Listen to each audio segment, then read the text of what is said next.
అన్నమయ్య జిల్లా రాజంపేట పార్లమెంటు పరిధిలో వ్యవసాయంపైన సరైన దిగుబడి లేక కొన్ని లక్షల మంది విద్య మీద జీవనం సాగిస్తున్నారని టీడీపీ రాజంపేట పార్లమెంటు అభ్యర్థి సుగవాసి బాలసుబ్రహ్మణ్యం పేర్కొన్నారు.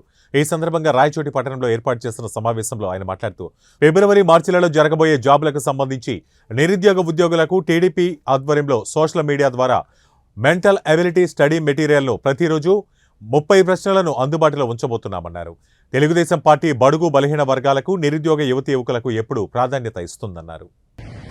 ఫిబ్రవరి, మార్చి నెలల్లో జరగబోయే గ్రూప్ 1, గ్రూప్ 2, ఏపీపీఎస్సీ ఈ పోటీ పరీక్షల్లో నిరుద్యోగ యువతీ యువకులందరికీ అన్ని విభాగాల్లో కాకపోయినా కనీసం మెంటల్ ఎబిలిటీ విభాగం నందు మనం చేతనైన సహాయం 10 మార్కులు 20 మార్కులు నిరుద్యోగ యువతీ యువకులకు మన ద్వారా వస్తే బాగుంటుంది, మనం ఏదైనా చేయగలుగుతామా,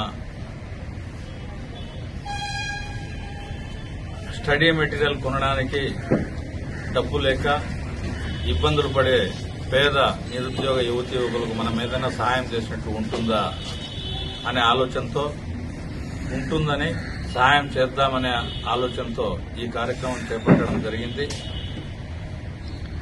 తెలుగుదేశం పార్టీ జెండా నీడలో ఈ కార్యక్రమం జరుగుతూ ఉంది. మేం బడుగు బలహీన వర్గాలకు, నిరుద్యోగ యువతీ యువకులకు అందరికీ ఎప్పుడు ప్రాధాన్యత ఇస్తామనే ఒక ఆలోచన మళ్లీ దీని ద్వారా పునరుద్ఘాటిస్తూ ఈ కార్యక్రమానికి మేము ఈ రోజున తొలి అడుగు వేస్తున్నాము. ఈ రోజు నుంచి పరీక్షలు కంప్లీట్ అయ్యే సమయం వరకు ఫేస్బుక్, ట్విట్టర్, ఎక్స్, ఈ టెలిగ్రామ్, ఇన్స్టాగ్రామ్ లాంటి ఈ సామాజిక మాధ్యమాల్లో నిరుద్యోగ యువతీ యువకులందరికీ ఈ యొక్క మెంటల్ ఎబిలిటీ స్టడీ మెటీరియల్ ప్రతిరోజు ఒక 30 ప్రశ్నలు కానీ 50 ప్రశ్నలు కానీ అందుబాటులో ఉంచుతాము.